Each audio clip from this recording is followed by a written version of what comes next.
Dhaka medical college হাসপাতালে রোগীদের সঙ্গে প্রতারণা ও হয়রানির ঘটনায় অর্ধশতাধিক দালালকে আটক করেছে যৌথ বাহিনী। বৃহস্পতিবার দুপুরে একটি গোয়েন্দা সংস্থার গোপন তথ্য ও নজরদারিতে এ যৌথ অভিযান চালানো হয়।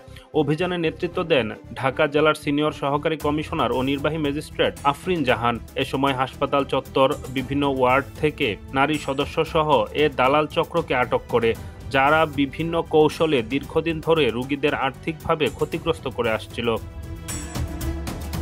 গোয়েন্দা সূত্র জানায়, বেশ কিছুদিন গোয়েন্দা নজরদারিতে রাখার পর আজ যৌথ অভিযান চালানো হয়। এতে অর্ধশতাধিক দালালকে আটক করা হয়েছে। সবার নাম, পরিচয় ও সার্বিক তথ্য যাচাই বাছাইয়ের পর সর্বোচ্চ ৩ মাস সহ বিভিন্ন মেয়াদে কারাদণ্ড ও আর্থিক জরিমানা করা হয়।